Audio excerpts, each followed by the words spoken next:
আমি ডাক্তার জওহরলাল শীল, আমার বাড়ি গাছবাড়িয়া চন্দনাইশ, চট্টগ্রাম। পেশেন্ট আমার মা। গত 2 তারিখ রাত্রে হঠাৎ করে পা পিছলে পড়ে গেছে মেঝেতে।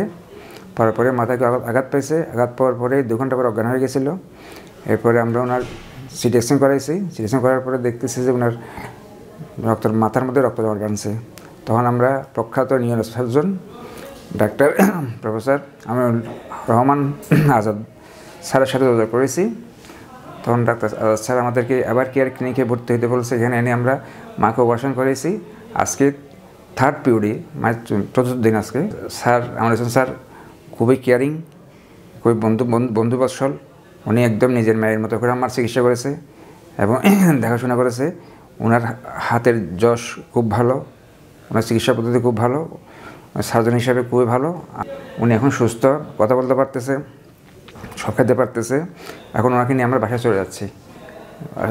দোয়া করবেন সবাই যাতে উনি তাড়াতাড়ি সুস্থ হয়ে যায়।